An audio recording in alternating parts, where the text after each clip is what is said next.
Miarabantsika rehetra. Voalohany indrindra ho resahantsika dia ny fifampifadiam-boly. Inona moa natao fifampifadiam-boly? Fifampifadiam-boly dia fanambarana karazana volo maromaro ao anaty toerana iray. Ireo volo ireo dia atao hifampiaro sy hifamelona. Iaraka Madame Andry isika androany anontany anazy hoe fari-pambolena ohatrany ahoana no afaka anaovana ity fifampifadiam-boly ity. Ny fampifadiam-boly dia afaka anaovana azy daholo na faritra kely ary na tokotany na tanimboly lehibe dia mety foana.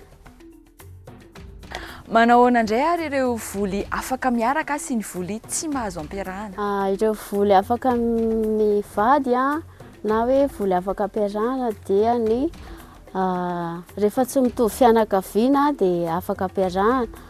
Ohatra hoe ny persil sy anamamy, ny plate-bande rehetra samy misy katsaka avokoa fa ny volo mitovy fianakaviana no tsy ampiarahana. Inona kosa ary ny antony nisafidianana ity fifampifadiam-boly ity? Zany izy le hoe mifampiaro ohatra hoe ny voatabia zao natao eny ampovoany mba ho fiarovana ny aretina, dia eo ihany koa ny sakafo ilain'ny ireo volo tsirairay samy manana filana fototrany, dia eo ihany koa ny hoe voly haingana esorina malaky esorina dia eo ny volo maharitra.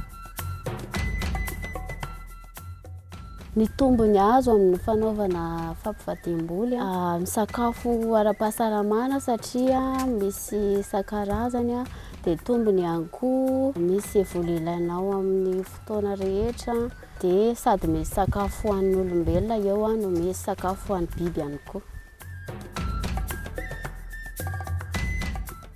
Ny teo amin'ny fanombohana no somary nisy fahasahiranana kely ny fikarakarana ny tany, izany hoe ny fanajariana. Na dia nisy fahasarotana kely sy eo Madame Andry nanatanteraka ity fifampifadiam-boly ity dia hita fa tena betsaka dia betsaka tokoa ny tombotsoa hitany azo avy aminy.